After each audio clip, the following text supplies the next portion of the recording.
Hi friends, welcome to mini சமையல். இன்றைக்கி நம்ம சேனலில் ரொம்பவே சிம்பிளான மெத்தடில் சூப்பரான டேஸ்ட்டில் அவல் பாயாசம் எப்படி செய்கிறதுன்னு தான் பார்க்க போகிறோம். வீடியோவை ஸ்கிப் பண்ணாமல் முழுசாக பாருங்கள்.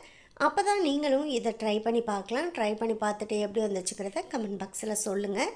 நம்ம சேனலை அப்படியே சப்ஸ்கிரைப் பண்ணிக்கோங்க. இப்போ இந்த அவல் பாயாசம் எப்படி டேஸ்ட்டாக பண்ணுறதுங்கிறத வீடியோக்குள்ளே பார்க்கலாம். ஃபஸ்ட்டு இதை செய்கிறதுக்கு 1/4 கப் அளவுக்கு பாசிப்பருப்பை நம்ம குக்கரில் வேக வச்சு எடுத்துக்க போகிறோம். இப்போ 1/4 கப் அளவுக்கு பாசிப்பருப்பு குக்கரில் சேர்த்ததுக்கு 3/4 கப் அளவுக்கு தண்ணி நான் சேர்த்துக்கிறேன். இப்போ இதை நம்ம வேக வச்சு எடுத்துக்கலாம். அதுக்காக குக்கரை க்ளோஸ் பண்ணி விசில் போட்டு கேஸ் ஸ்டவ்வில் எடுத்து வச்சு 2 விசில் விட்டு நல்லா ப்ரெஷர்லாம் ரிலீஸ் ஆன பிறகு நம்ம இதை ஓப்பன் பண்ணி பார்க்கலாம். பாருங்கள், இப்போ பாசிப்பருப்பு நல்லா குலைவாக வெந்து வந்துருச்சு. இந்த அளவுக்கு நல்லா சாஃப்டாக வெந்து வந்ததுக்கப்புறமா ஒரு மேஷர் வச்சோ இல்லை ஒரு கரண்டி வச்சோ நல்லா இந்த பருப்பை இந்த மாதிரி மசிச்சு விட்டுக்கலாம். அவ்வளோதான். இப்போ அவல் பாயாசம் செய்கிறதுக்கு நம்ம பருப்பை ரெடி பண்ணி வச்சாச்சு. இதை அப்படியே ஒரு ஓரமாக எடுத்து வச்சுட்டு ஸ்டவ்வில் ஒரு பாத்திரத்தை எடுத்து வச்சு 1 கப் அளவுக்கு வெல்லம் சேர்த்துக்கோங்க. வெல்லத்துக்கு பதிலாக நீங்கள் நாட்டு சக்கரை சேர்க்குறாந்த கூட சேர்த்துக்கலாம். 1 கப் அளவுக்கு வெல்லம் சேர்த்ததுக்கு அதே கப்பால் 1 கப் அளவுக்கு தண்ணி சேர்த்துக்குங்க. இப்போ இந்த வெல்லம் நமக்கு நல்லா முழுசாக கரைஞ்சி வரணும். அது வரைக்கும் கரண்டி வச்சு கலந்து விட்டுட்டே இருங்க. பாருங்கள், இப்போ வெல்லம் நமக்கு கரைஞ்சி வந்துருச்சு. இதையும் இப்பொழுதைக்கு ஓரமாக எடுத்து வச்சுட்டு இப்போ நம்ம பாயாசம் எந்த பாத்திரத்தில் செய்ய போகிறோமோ அந்த பாத்திரத்தை ஸ்டவ்வில் எடுத்து வச்சு 1.5 ஸ்பூன் அளவுக்கு நெய் விட்டுக்குங்க. பாத்திரம் சூடாகி நல்லா நெய் உருகி வந்ததுமே இப்போ இந்த நெய்யில் கொஞ்சம் பாதாம், முந்திரி, உலர் இது எல்லாத்தையுமே நம்ம சேர்த்துக்கலாம். பாதாமை கட் பண்ணிவிட்டு சேர்த்துக்குங்க. ஸ்டவ்வை மீடியம் ஃப்ளேமில் வச்சுட்டு இப்போ இது எல்லாத்தையுமே நல்லா வறுத்துக்கலாம். பாருங்கள், இப்போ இது எல்லாமே நல்லா ஒரு பொன்னிறமாக வறுத்து வந்துருச்சு. இப்போ இதை எல்லாத்தையும் தனியாக ஒரு பவுலுக்கு நம்ம மாற்றி எடுத்து வச்சுக்கலாம். இப்போது அதே நெய்யிலையே நான் 1 கப் அளவுக்கு சிவப்பு அவல் சேர்த்துருக்கேன்.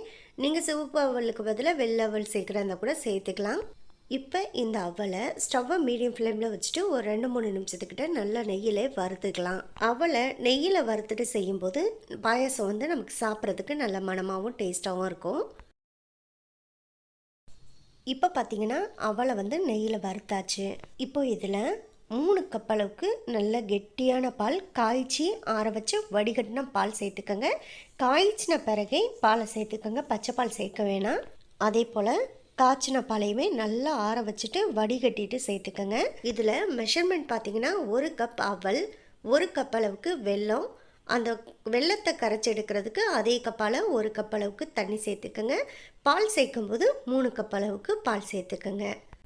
இப்போ இந்த பால் சூடாகி நல்லா கொதித்து அவளும் இந்த பால்லே நல்லா வெந்து வரணும்.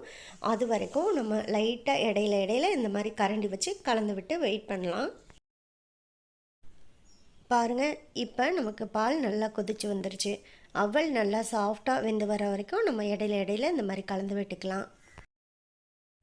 அடுத்த ஒரு 10 நிமிஷத்தில் பார்த்தீங்கன்னா பால் எல்லாத்தையும் நல்லா இந்த அவல் உறிஞ்சி நமக்கு அவல் எல்லாமே நல்லா சாஃப்டாக இந்த மாதிரி வெந்து வந்துடும். இப்போ இதில் நம்ம ஏற்கனவே வேக வச்சு மசிச்சு எடுத்து வச்சுருக்க பாசிப்பருப்பை இதில் சேர்த்துக்கலாம். கூடவே 1 கப் அளவுக்கு தண்ணி சேர்த்து நல்லா ஒரு முறை இதை கலந்து விட்டுக்கலாம். இப்போ தண்ணி சேர்த்ததுக்கப்புறமா இது நல்லா ஒரு கொதிக்கட்டும். கொதிச்சு வந்ததுக்கப்புறமா இதில் வாசனைக்காக கொஞ்சமாக ஏலக்காய் பவுடர் சேர்த்து நல்லா ஒரு முறை கலந்து விட்டுக்கோங்க. அப்புறமா நெய்யில் வறுத்தெடுத்து வச்சுருக்க முந்திரி, பாதாம், உலர் இது எல்லாத்தையும் சேர்த்து நல்லா கலந்து விட்டுக்கலாம். கடைசியாக இதில் நம்ம காய்ச்சி வடிகட்டி எடுத்து வச்சுருக்க வெள்ளைப்பாகு சேர்த்துக்கணும். ஆனால் பால் சூடாக இருக்கும்போது வெள்ளைப்பாகு சேர்க்கக்கூடாது. பால் கொஞ்சம் ஆறுனதுக்கப்புறமா வெள்ளைப்பாகு சேர்த்து கலந்து விட்டுக்கோங்க. ஏன்னா பால் சூடாக இருக்கும்போது வெள்ளைப்பாகு சேர்த்து கலந்து விட்டிங்கன்னா நமக்கு பால் கொஞ்சம் திரிஞ்சு கட்டி கட்டியாக வர ஆரம்பிச்சிடும். அதனால் கொஞ்சம் ஆறுனதுக்கப்புறமா வெள்ளைப்பாகுமே பார்த்திங்கன்னா நம்ம ஃபஸ்ட்டே காய்ச்சி எடுத்து வச்சதுனால நல்லா ஆறி வந்திருக்கும். இப்போ சேர்த்து நல்லா ஒரு முறை கலந்து விட்டுக்கோங்க. அவ்வளோதான், ரொம்ப டேஸ்டான அவல் பாயாசம் செஞ்சு முடிச்சாச்சு. ரொம்பவே டிஃப்ரெண்ட்டான சிவப்பு அவல் பாயாசம் செஞ்சு முடிச்சாச்சு. டேஸ்ட்டு அல்டிமேட்டாக இருக்கும். மிஸ் பண்ணாமல் நீங்களும் ட்ரை பண்ணி பாருங்கள்.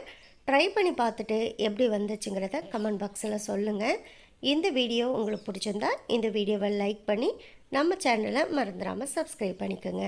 சப்ஸ்கிரைப் பண்ணும்போது பக்கத்தில் உள்ள பெல் ஐக்கானை கிளிக் பண்ணி வச்சிட்டிங்கன்னா நான் போடக்கூடிய குக்கிங் வீடியோ எல்லாமே உடனுக்குடனே உங்களுக்கு வந்து சேரும். உங்கள் ஃப்ரெண்ட்ஸ் அண்ட் ரிலேட்டிவ்ஸ் எல்லாருக்கும் ஷேர் பண்ணுங்கள். இதே போல் அடுத்தடுத்து நல்ல நல்ல வீடியோவில் சந்திப்போம். ஓகே, பாய்.